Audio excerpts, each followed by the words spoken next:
That moment, the phone rings. The call you never want to hear. To hear there has been an accident. Something terrible has happened, or to find them so terribly ill. What's happened? It's all such a rush. These people around me. Am I dreaming? Are those sirens for me? My heart is beating so fast. I feel tears running down my face. This can't be happening. You only hear of it to others. You've been rushed through. I'm trying to get my head around what they are saying. They say you are critical. You need scans, an operation, life support. Is this real, or am I dreaming this? Lights, sounds, and then nothingness. The nurses are so kind. They take me to one side. I'm sorry, your husband is critical. Your son only has a 5% chance of survival. I think you should call all the family in. I'm not daft. I know what this means. We sit and wait, and while we wait, we cry, we scream, we shout. Oh why has it got to be them? He only went out to get us some tea. I thought she was fine, she only felt a little unwell. As we sit and wait, I watch the clock as time goes by. People come and go, but I will stay and say a little prayer. And then you start to wake, that glimmer of hope. Where am I? What is going on? What is that noise? And what are all these machines? I don't understand. I was only out to get some tea, on my way driving to work. I only thought I had a touch of flu. Who are all these people? They are wearing green, blue, and white. They say hi, and it's going to be all right. Please tell me I'm okay. A sigh of relief as you are still here, but anxiety, worry, and fear for what is to come. Unsure of what the future holds for my son, unsure of how my dad will be, unsure of what care my wife will need. Too many uncertainties to know what will be. I still don't understand what they say. An accident? How can that be? A stroke? No. A serious infection, maybe. How can that be? I'll be fine. Just look at me. Why can't I speak, move or eat? Oh, please help me. This can't be right. I now feel the fear I have seen from you, my wife, husband, daughter, son, mother, and father too. The clock is still going, and days turn to weeks. I come each day to see you try and fight. I see you cry, scream, and shout. But I too sit and cry, scream and shout. Sometimes on my own, out of sight. Sometimes that nurse just catches your sight and holds my hand to say it's all right for you to cry, scream, and shout. I don't like this anymore. I just want to be like I was before. Days have turned into weeks. The team on the ward are nice and say I am progressing well. Keep going, you're doing really well. Just one more step. But some days I just can't or don't want to anymore. I know I scream and shout at them, and it's not their fault. That one with the Irish accent, she makes me laugh. And him, well, he has more tattoos than me. And that one, well, she's a bit of a battle axe and tells me what to do. I'm not doing it, even though I know it's for my own good. I come each day and sometimes we talk. Sometimes you sleep, sometimes you cry, and sometimes you shout. But I still come each day and will keep on coming each day. I sit and watch as people come and go. I see and feel their emotions. Fear and anxiety of not knowing what will be as they just arrive. I see the panic and uncertainty as they leave too. As for me, I feel that panic and uncertainty too, of what we will do when we go home. It's time to talk, to sit and make a plan. They say you are fit and ready to go. Let's set a date for you to go home. Plans are made and now it's time. A wave farewell as we set off home. I know it's not far, just a short trip by car. I'm not sure how I feel, but I want to go home. I'm excited to be going back to my family, my home and normality. As I look back to where I was safe, where home had become. I know it's not far, just a short trip. I'm happy that my love is coming back to where they belong, in our home with our family.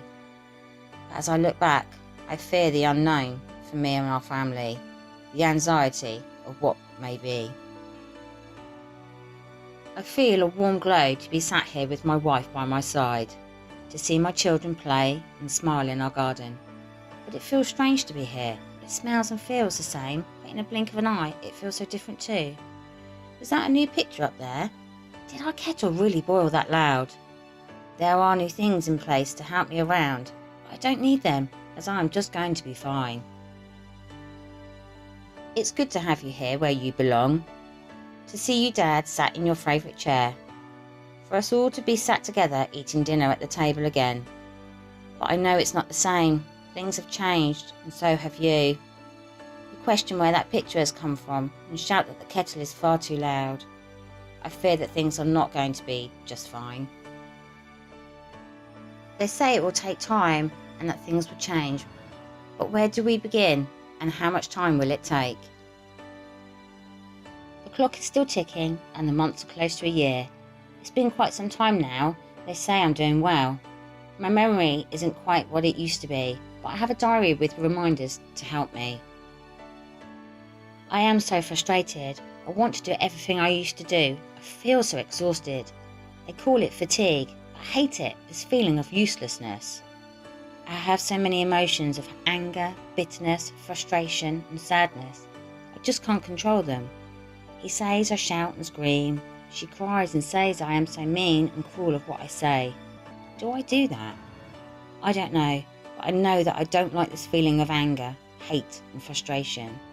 I know things have changed. I don't like feeling like this and being so low and even very alone. I just wish I could go back in time. It's been quite some time now, and they say you are doing well. We have helped you with your memory with a diary and reminders around the home. But I am so exhausted, this isn't what I expected it to be.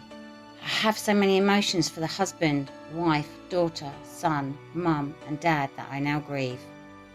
We battle every day as I remind you to rest, take a nap or just slow down. Why do you have to scream and shout at me?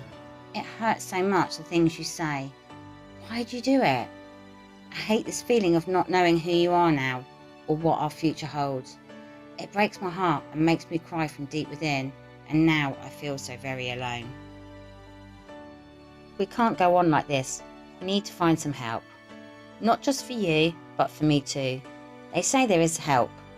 A group who will give us the support we need. I know you don't want to go. You say you don't need any help. But we need to learn how to adapt before it's too late, before we break.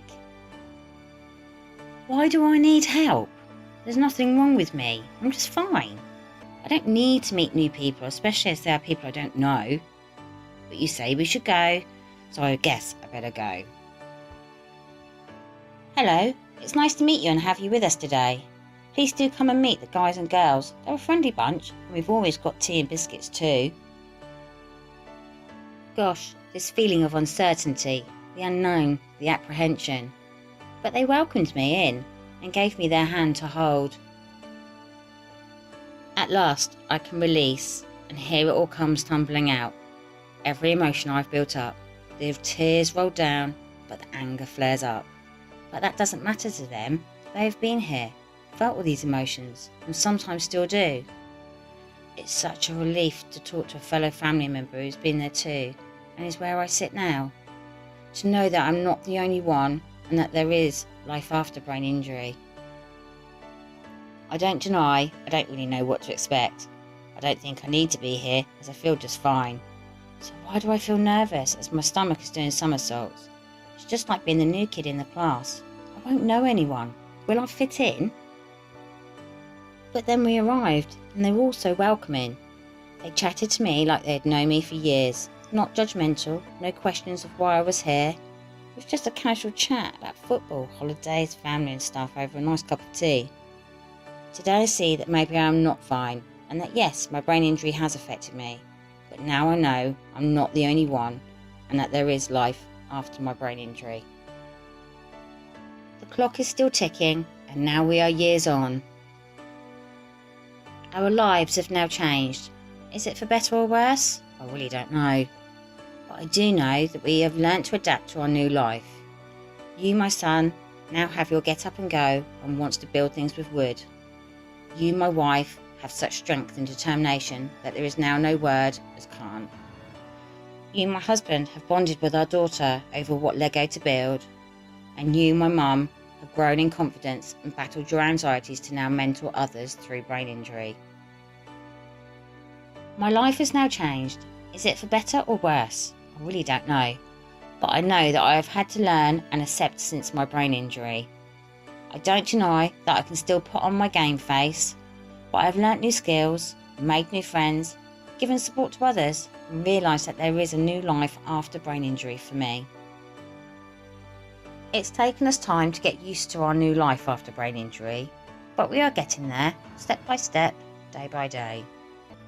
Life after brain injury is still a bit of a roller coaster, with good and bad days, highs and lows, screams and cries. But from the dark through to the light, our love is still strong, as we now know there is no end to the road, and that this is all part of the journey.